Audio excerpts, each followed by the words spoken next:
O tema dessa mensagem é discernindo a presença de Jesus. Você pode falar para o irmão, Jesus ele disse assim: aonde estiverem 2 ou 3 reunidos em meu nome, aí eu estarei no meio deles. Então Jesus está aqui. Quantos estão reunidos aqui por causa de Jesus? Levanta a mão, dá um glória a Deus bem forte. Agora fala para a pessoa do seu lado, fala assim: Jesus está aqui, fala. Isso, agora você vai falar com fé, e você vai expressar isso na alegria e na altura da sua voz. Fala para a pessoa, fala: Jesus está aqui. Isso, ele disse que estaria conosco se estivéssemos reunidos no nome dele. É uma promessa, e ele não falha nas suas promessas. Então ele está aqui. Muitas vezes nós não discernimos a presença de Jesus. Nós tratamos todo dia comum como outro qualquer. Mas a presença de Jesus faz toda a diferença em nossos dias. A presença de Jesus pode mudar o curso das nossas vidas. Amém? Isso, então nós precisamos discernir a presença de Jesus. Vamos estar lendo primeira carta de Paulo aos Coríntios, capítulo 11, versículo 23 ao 32. O apóstolo Paulo estava ensinando a igreja, não só a igreja de Corinto, mas a nós também, a revelação que ele recebeu sobre a ceia. Ele não estava lá entre os 12 apóstolos, mas ele recebeu uma revelação exatamente do que a ceia é, do que Jesus ensinou, né? E é um dos textos mais usados pelas igrejas na ministração da ceia. Responsivamente, bem bonito, bem forte, está escrito assim: porque eu recebi do Senhor o que também lhes entreguei, que o Senhor Jesus, na noite em que foi traído, pegou um pão.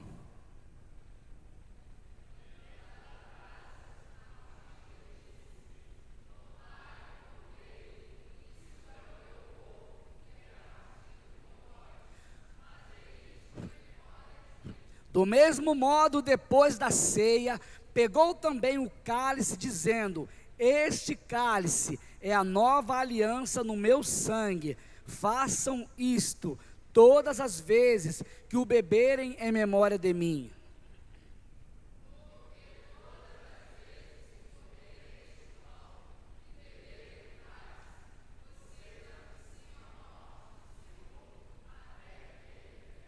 Por isso, aquele que comer o pão ou beber o cálice do Senhor indignamente, será réu do corpo e do sangue do Senhor.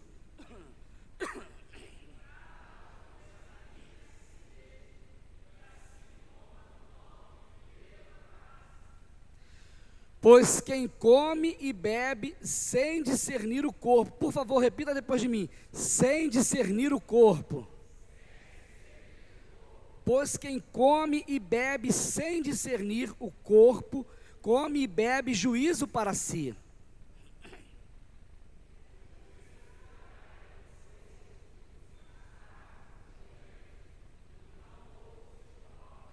Porque se julgássemos a nós mesmos, não seríamos julgados.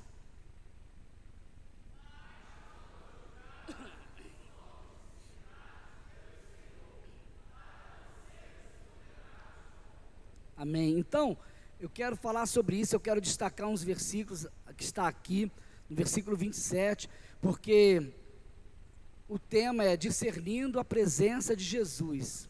E aqui, o apóstolo Paulo disse assim, no versículo 27,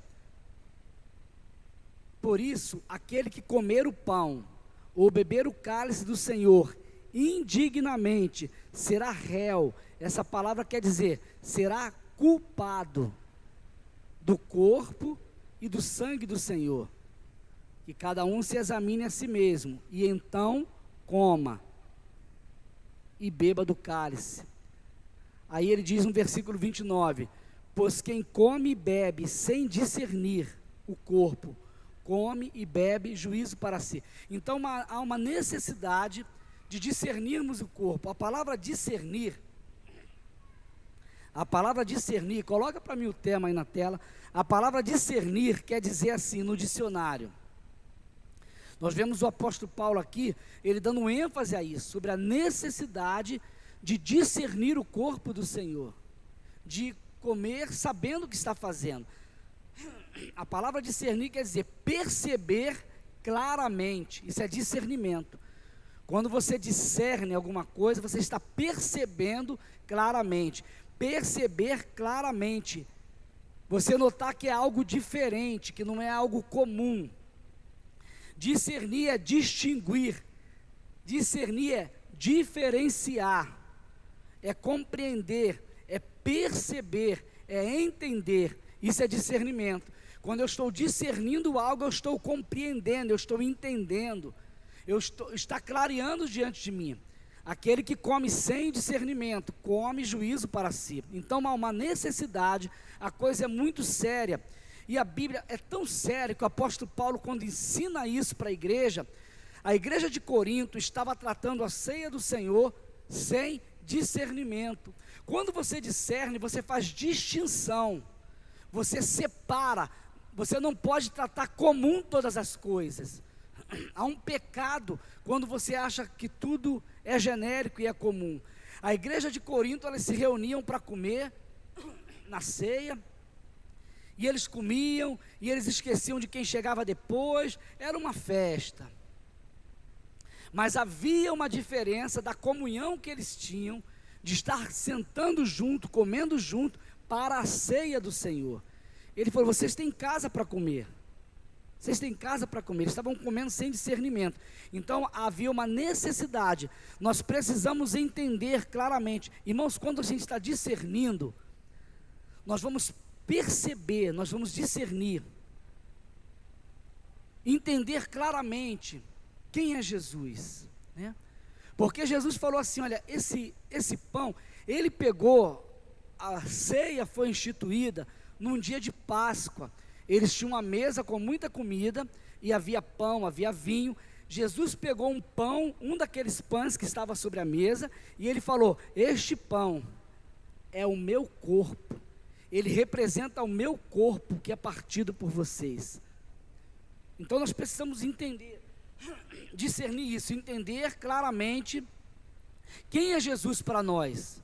Irmão, se eu falo assim: olha, o pão,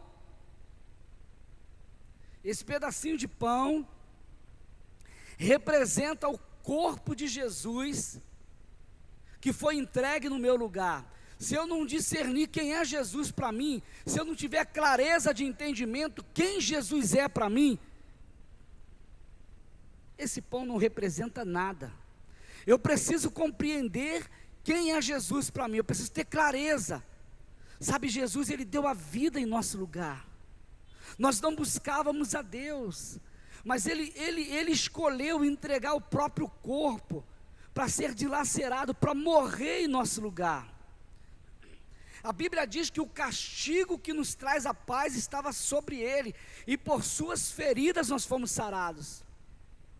A Bíblia fala que nós, todo ser humano, nós éramos por natureza filho da ira. Irmãos, isso é muito forte. Éramos por natureza filhos da ira. Sem a graça de Deus, sem o favor imerecido de Deus, nós íamos para o inferno. Nós precisamos distinguir quem nós éramos sem Deus. Precisamos trazer isso à memória. Nós não podemos tratar todas as coisas comum, corriqueira. Não, eu preciso distinguir. Eu preciso ter discernimento. Eu preciso lembrar. Eu preciso lembrar da onde eu saí, quem eu era. Sem a graça de Deus, eu estava caminhando para o inferno. Sem Deus, sem Cristo, sem salvação. Todos nós, irmãos, sem Deus. Olha, se eu era um bom filho, um bom vizinho, ou se sou um bom pai, ou você é uma boa mãe, isso é muito importante, isso é muito importante. Mas é um dever do cidadão. Isso não garante o céu. Isso não garante o céu. Então, sem Deus, sem o sangue de Jesus, o sangue de Jesus foi o preço para me lavar dos meus pecados e me garantir a eternidade.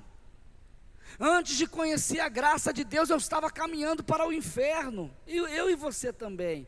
Eu preciso trazer isso à memória. Eu preciso distinguir quem é Jesus para mim. Irmão, se eu não trouxer à memória quem é Jesus para mim, sabe, às vezes nós nos acostumamos com a vida na igreja, nós nos acostumamos com o evangelho, e nós não damos valor, sabe, nós não reconhecemos da onde nós saímos, o que Jesus fez conosco, a graça de Deus, o perdão de Deus. Sabe, nós somos salvos pela graça. A palavra de Deus diz que pela graça sois salvos por meio da fé. Isso não vem de vós, é dom de Deus, não vem das obras para que ninguém se glorie. Então nós somos salvos pela graça. Nós somos salvos pela graça, então nós fomos alcançados, irmãos. Se nós lembrarmos, se eu lembrar do meu testemunho, se você lembrar do seu, sabe o que a Bíblia diz? Que nós não buscávamos a Deus. Nós juntamente nos fizemos inúteis, nós buscávamos os nossos prazeres, nós buscávamos satisfazer a nossa própria carne. Às vezes nós esquecemos, sabe o que a palavra de Deus diz quando está exortando? Lembra-te da rocha em que você foi cortado, lembra e volta, se arrepende. Às vezes nós nos acostumamos tanto com o evangelho, que nós estamos buscando satisfazer a nossa carne dentro da igreja. Estamos na igreja, temos nome de crente, mas estamos satisfazendo a nossa carne, porque nós não conhecemos a graça de Deus, ou estamos fingindo que conhecemos. Nós estamos tratando tudo de maneira comum. Eu preciso ser diferente do mundo. É preciso ter um discernimento, quem eu sou em Cristo. A palavra de Deus diz, na segunda carta do apóstolo Paulo aos Coríntios, capítulo 5, versículo 17, diz assim: assim que se alguém está em Cristo, uma nova criatura é, as coisas velhas já passaram, eis que tudo se fez novo. Quando eu não tenho discernimento de quem eu sou, as coisas velhas continuam a fazer parte da minha vida, está errado, eu estou comendo juízo para mim. É muito sério isso. Se alguém está em Cristo, nova criatura é, as coisas velhas já passaram, eis que tudo se fez novo. Nós precisamos perceber que o seu corpo entregue em sacrifício nos livrou do inferno. Sabe, se eu entendo isso, não, Jesus entregou, e Ele me livrou de uma morte eterna. A morte, irmãos, a vida do ser humano, ela é eterna, com Cristo ou sem Cristo, no céu ou no inferno, com Deus ou sem Deus, ela é para sempre. Então nós temos que cuidar, temos que prestar atenção nisso, não podemos brincar com a nossa vida espiritual, com a nossa comunhão com Deus. Então nós precisamos discernir a presença de Deus. Eu vou trazer alguns exemplos agora, de pessoas que discerniram a presença, reconheceram a presença de Jesus. Quem é Jesus? Sabe, nós sabemos que onde estiverem dois ou três, Ele está aqui conosco.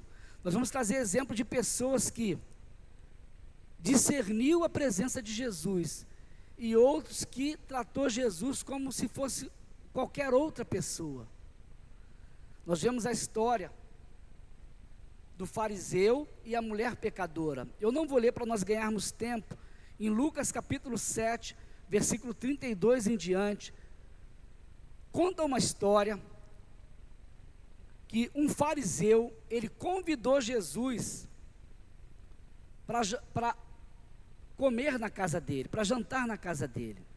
Enquanto Jesus estava à mesa com aquele fariseu, entrou na casa desse Simão, esse fariseu, esse homem muito religioso, e entrou uma mulher pecadora, assim que a Bíblia cita ela, uma mulher pecadora. Ela era conhecida naquela cidade, e ela veio por trás de Jesus. Eles estavam sentados à mesa, e ela começou a ungir os pés de Jesus, ela começou a lavar os pés de Jesus com lágrimas, ela chorava aos pés de Jesus, e ela colocava perfume nos pés de Jesus, e ela secava os pés de Jesus com os próprios cabelos.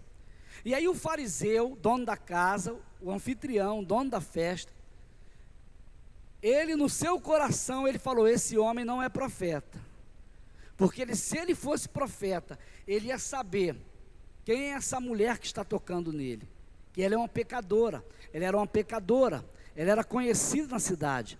Só que essa mulher havia tido um encontro com Jesus. Eu acho que o fariseu não sabia era isso, que aquela mulher havia tido um encontro com Jesus. Então, Jesus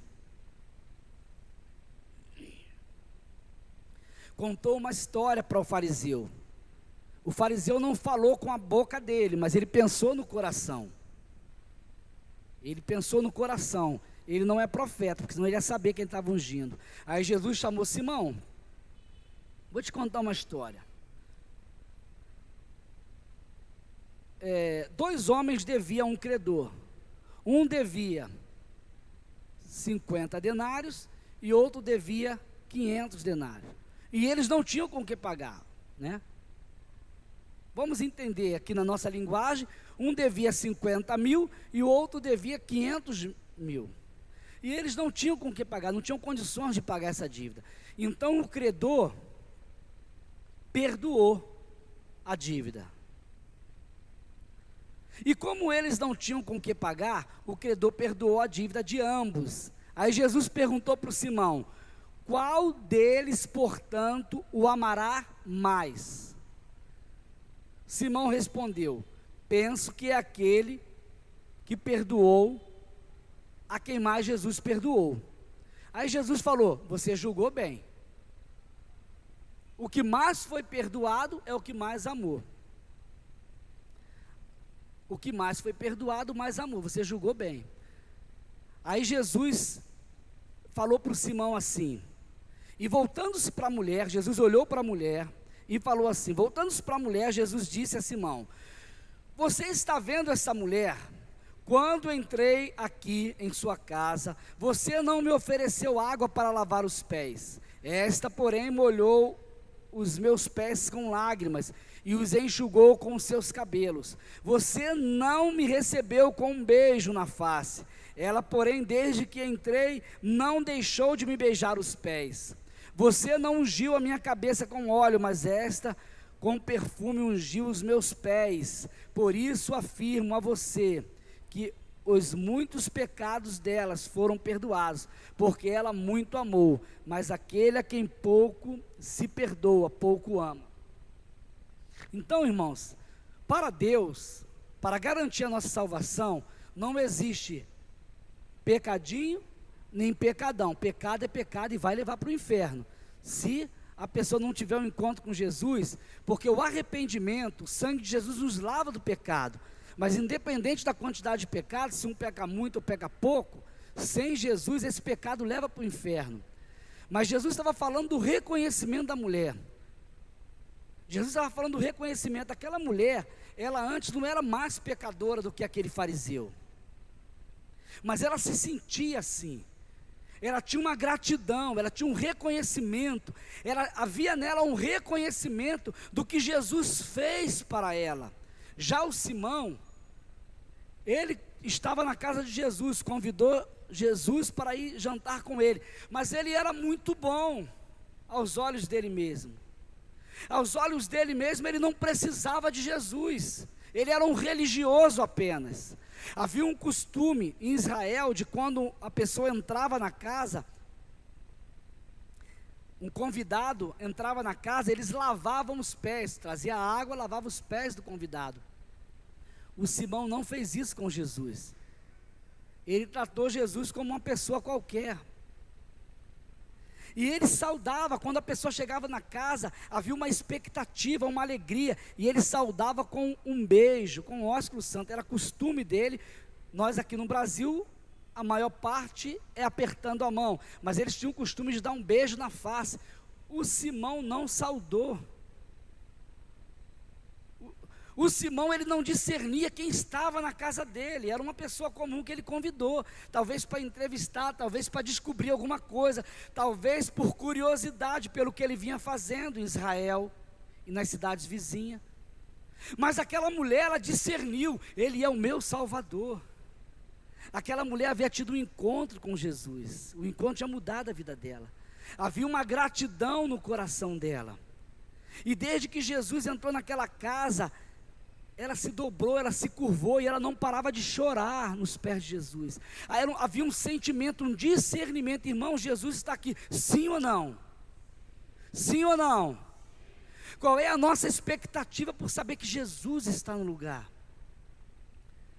Qual é a nossa expectativa por saber? Aquela mulher criou expectativa, talvez ela se preparou porque ela levou um unguento, um perfume caríssimo, ela levou e ela perfumou.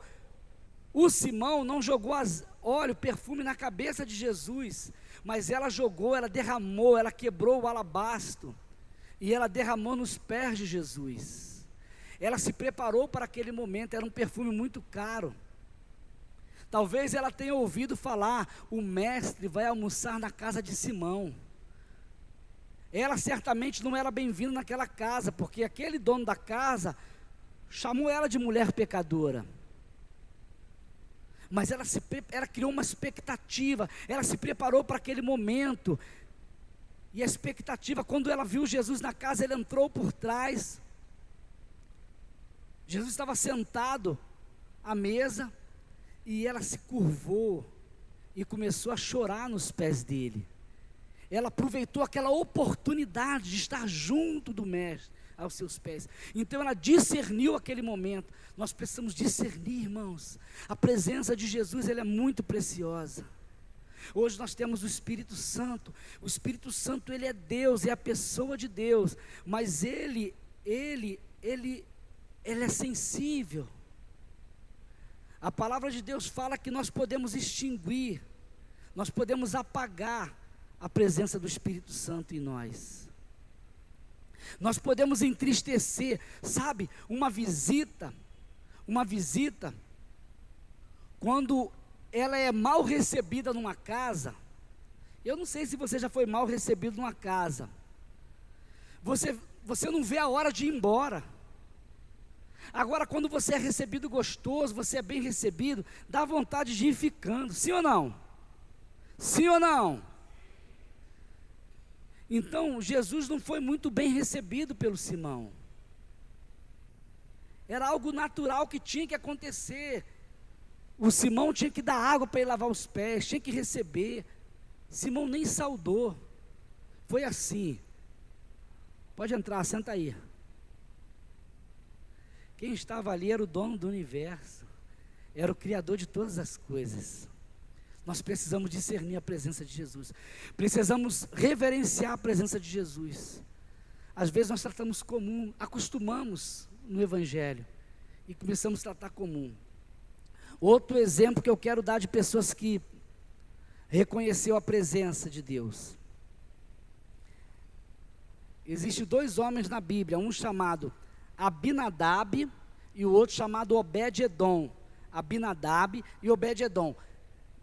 Quem foi Obed-edom? Quem sabe aí, rapidinho, bem alto, Obed-edom, que história que associa ele na Bíblia? Mais alto, Célia. Mais alto, Celinha, vai lá. A Arca da Aliança, né?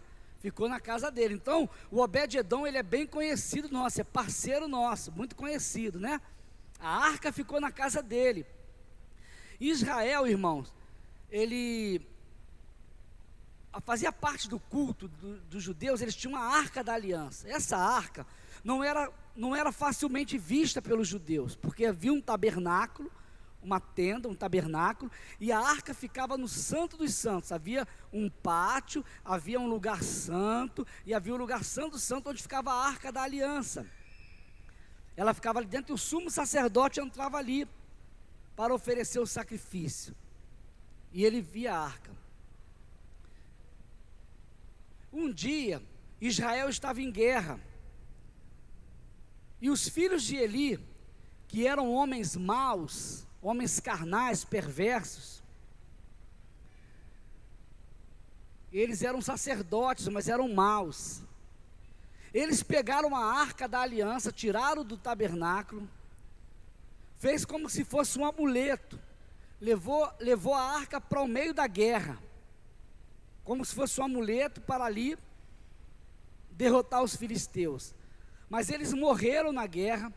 o Eli, que era o sumo sacerdote, quando soube da notícia, no mesmo dia, caiu da cadeira, morreu, quebrou o pescoço, morreu também. Foi um estrago, foi uma tragédia em Israel. E a arca, ela foi levada, a arca, ela foi roubada. E lá os filisteus colocaram a arca na casa, no templo de Dagon, e por causa da presença da arca ali, a estátua de Dagon caiu, quebrou, né, espatifou. A arca representava a presença de Deus. A arca da aliança representava a presença de Deus. Era uma arca de ouro, tinha 2 querubins, a imagem de 2 anjos em cima, representava a presença de Deus. Os filisteus, assustados porque Deus penalizou eles, eles colocaram a arca em cima de uma carroça de boi, de um carro de boi, e mandou a arca embora. E a arca foi, e quando chegou no território de Israel, a arca ficou na casa de Abinadab. Quantos lembram quanto tempo a arca ficou na casa de Abinadab? 20 anos. A arca ficou 20 anos. Nesse período, o Saul assumiu o governo de Israel. Foi o primeiro rei de Israel depois de Samuel.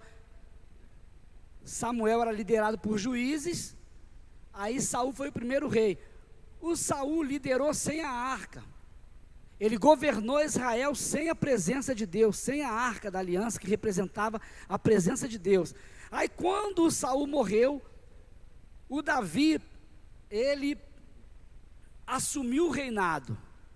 Quando ele assumiu o reinado, que o povo levou ele para Jerusalém, a primeira coisa que ele fez, vamos trazer a presença de Deus para Jerusalém.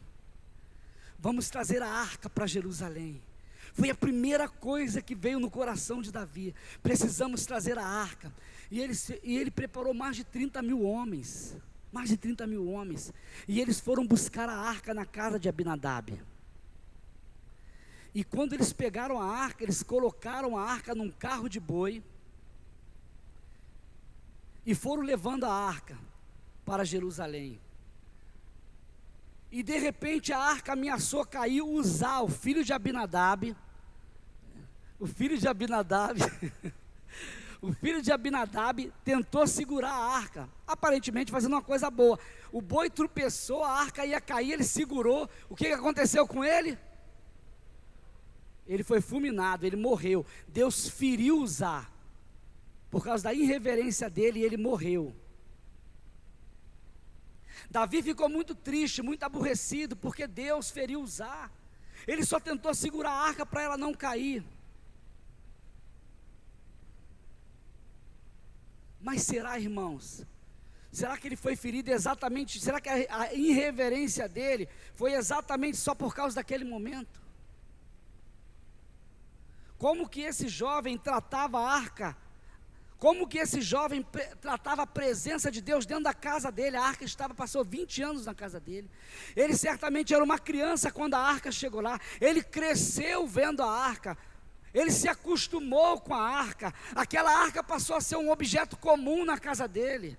Talvez era um peso na casa dele. Talvez estava ocupando um espaço que eles poderiam aproveitar de outras maneiras. Talvez eles não estavam aguentando mais ter que cuidar da arca de Deus dentro da casa deles. Talvez eles se alegraram no coração. Fala assim: Deus sabe o que passa aqui. Fala, Deus sabe o que passa aqui. Fala para a pessoa do seu lado, olha para ela e fala assim: Deus, fala, o meu Deus tudo vê. Fala, Ele está te vendo. Ele está te vendo. Então, como que ele tratava a arca? Talvez eles tratavam de maneira comum. Às vezes nós nos acostumamos com as coisas de Deus e nós não fazemos distinção. Nós nos acostumamos com a vida religiosa e não fazemos distinção. Aquele momento para mim foi a gota d'água, sabe a gota d'água? O copo está quase transbordando, já está fazendo aquela curvinha, está mais alto que a borda. Já viu botando água assim? Fica aquela curvinha mais alta que a bola. Basta uma gota que vai transbordar. E ali transbordou, ele feriu. Davi ficou muito triste. E ele voltou para casa.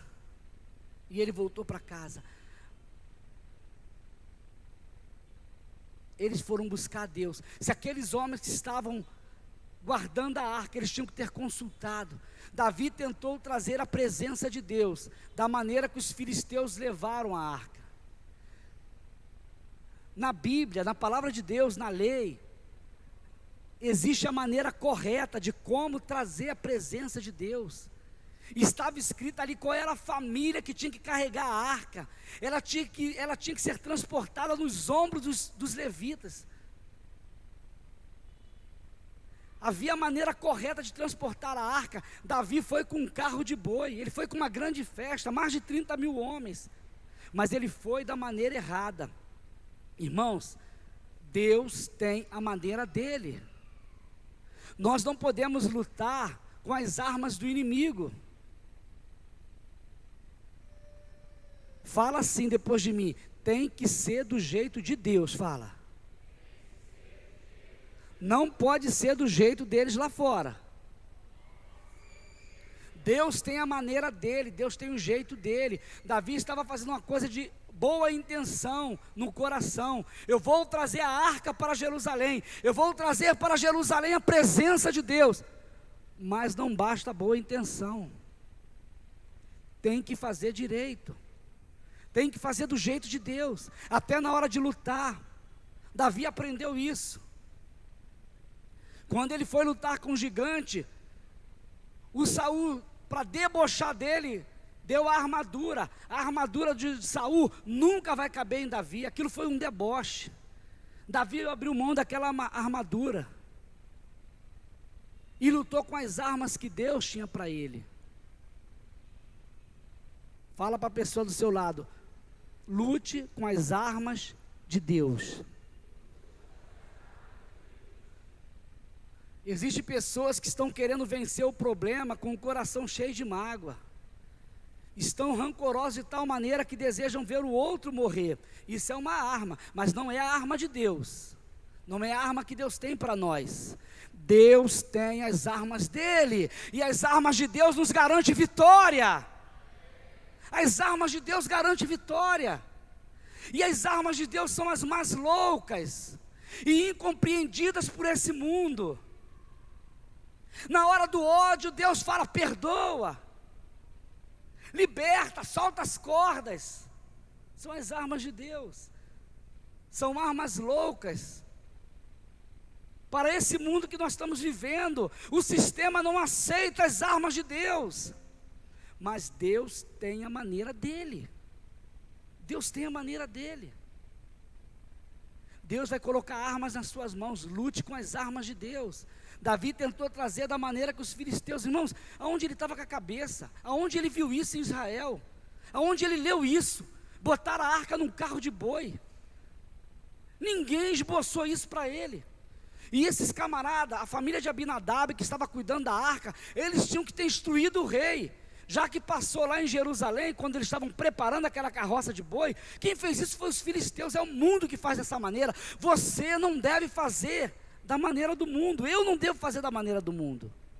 Não posso fazer da maneira do mundo.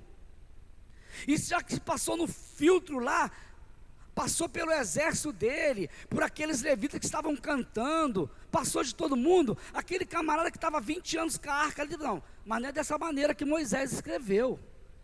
Não é desse jeito. Mas não foi instruído. Mas então a arca, esse é o Abinadab, que a arca ficou 20 anos na casa dele. Mas depois a arca foi para casa. Quando a arca ameaçou cair, e Uzá tentou segurar, e Deus feriu Uzá, matou ele, foi fulminado ali.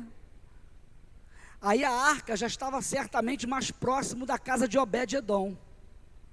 E falou: olha, você vai cuidar da arca. Então eles pegaram aquela arca. Davi ficou com medo. Vai matar todo mundo, até chegar em Jerusalém. E a arca ficou na casa de Obed-edom. E na casa de Obed-edom, a história foi outra. Eu vou estar lendo Segundo livro de Samuel, capítulo 6, 11 a 12, preste atenção. Assim a arca do Senhor ficou na casa de Obed-edom, o geteu, durante 3 meses. Fala, 3 meses. Fala mais forte, 3 meses. Fala para o seu irmão, não foram 20 anos, fala, foram 3 meses. E o Senhor abençoou a toda a sua casa. E avisaram o rei Davi, dizendo: o Senhor abençoou a casa de Obed-edom e tudo o que ele tem, por causa da arca de Deus. Então Davi foi e com alegria trouxe a arca de Deus à casa de Obed-edom, a cidade de Davi. Irmãos, bastou 3 meses. Certamente Obed-edom, ele recebeu a arca totalmente diferente de Abinadab. Quando o rei falou: olha, você vai guardar a arca na sua casa, já matou o camarada, guarda ela lá. Sabe, eu creio que ouviu uma alegria muito grande, uma expectativa muito grande. Ele se viu privilegiado. A célula está na minha casa, a presença de Deus, o povo de Deus está na minha casa, a arca de Deus, a presença de Deus está na minha casa. Eu creio que ele se preparava, ele tirava tempo para estar ali cuidando da arca, limpando a arca. Ele falava certamente no coração e na sua adoração: é um objeto que somente o sumo sacerdote pode ver, somente os levitas carregam, a família certa carrega, e eu tenho o privilégio de ter essa arca dentro da minha casa. Que alegria! Sabe, irmãos, a motivação do coração dele foi totalmente diferente. Bastou 3 meses para Deus abençoar toda a casa dele. A Bíblia fala que Deus abençoou tudo quanto ele tinha. Irmãos, a notícia chegou lá em Jerusalém, no palácio, na casa do rei. Eu quero dizer para você que naquele tempo não tinha WhatsApp, não tinha celular, não tinha telefone, não tinha nada disso, não tinha redes sociais, sabe? Mas a notícia espalhou. Tal foi a bênção, tal foi a glória de Deus naquele lugar, que eles foram até o rei e falou: olha, rei, Deus abençoou a casa de Obed-edom, Deus restaurou os filhos dele, a comunhão que estava quebrada, Deus abençoou tudo que ele tem. Sabe, o trigo a colheita de Obed-edom é diferente das outras. Deus fez frutificar, Deus abençoou a despensa dele, por causa da arca. Esse é o comentário na cidade, é por causa da presença de Deus. Davi falou: então vamos lá, vamos trazer a presença de Deus para Jerusalém, mas agora do jeito certo. Agora do jeito certo.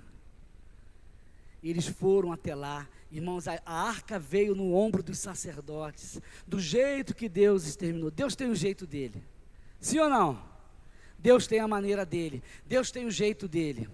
Nós precisamos ir do jeito de Deus, sabe, precisamos ir do jeito de Deus. E eles trouxeram a arca, trouxeram a presença de Deus, e Davi ia caminhando, e Davi ia sacrificando. É tão interessante isso. Irmãos, essas coisas tão sérias, sabe? Nós precisamos respeitar a presença de Deus. Quando eles estavam chegando em Jerusalém, o rei tinha saído das suas vestes reais, e ele pulava na frente da arca, ele saltava, ele glorificava a Deus, porque Davi estava reconhecendo: estou trazendo para Jerusalém, a cidade do grande rei, a arca da aliança, a presença de Deus. Mas havia uma mulher que não discernia a presença de Deus. Mical, a esposa do Davi, olhou de uma janela e ela desprezou aquele momento. Quando ela viu o rei saltando e pulando, ela da janela olhou e ela falou: isso é uma vergonha que esse homem está fazendo. Ela desprezou. E sabe o que aconteceu, irmãos? Ela ficou estéril.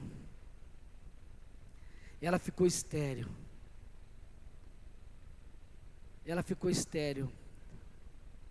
E ela não gerou filho, porque ela desprezou a presença de Deus. Eu vou falar para você que eu já vi isso acontecendo aqui na igreja. Eu já vi isso acontecendo aqui na igreja. no momento onde havia uma manifestação. Não era um culto grande, era um treinamento, mas havia uma manifestação da presença de Deus. E uma pessoa desprezou aquele momento. Isso já faz muitos anos. E na hora, eu estava falando sobre Davi e Mical. O Espírito Santo falou no meu coração, a esterilidade pegou ela. E eu vou te falar que pegou mesmo. Eu não orei por ninguém, eu não julguei ninguém, simplesmente veio no meu coração o que já estava acontecendo. A esterilidade pegou essa pessoa. Houve um desprezo. Às vezes, o desprezo ele é manifesto no sentar, no levantar, numa falta de prontidão de estar fazendo o que o Espírito está direcionando no momento do culto. Foi uma coisa simples que ela fez, mas havia um desprezo muito grande no coração daquela pessoa. Deus falou no meu coração, a esterilidade pegou ela. Deus não queria isso, mas pegou. Era um momento muito sério, um momento de celebração, e houve um desprezo. Não despreze a presença de Deus. Quantos querem trazer a presença de Deus? Em primeiro lugar, nós devemos desejar a presença de Deus dentro do nosso coração. Deus ele é vivo, Deus ele é todo poderoso. Sabe, Deus ele quer começar uma reforma dentro da sua casa. Deus quer começar uma reforma dentro da sua casa. Ele quer mexer com você. A casa é aqui, ó, primeiro, tá? Deus ele quer entrar dentro do seu coração, ele quer mexer com você. Quantos querem trazer a presença de Deus? Levanta a mão assim, levanta e balança devagar para Deus e fala: eu quero, Senhor. Isso, fecha os seus olhos se você quer trazer a presença de Deus para o seu coração. Fecha seus olhos. Isso, balança como se estivesse sinalizando para Deus, como se você estivesse numa ilha sozinha e está passando ali um barco que pode te resgatar. Fala: eu estou aqui. Fala para Deus: eu estou aqui, eu quero a sua presença. Fala para Deus. Fala: eu quero, Senhor, a tua presença. Eu quero a sua presença. Deus ele está vindo sobre nós. Deus ele está vindo. E a partir de nós ele vai fazer uma mudança na nossa casa. Vamos trazer a presença de Deus. Jesus ele te ama e ele quer.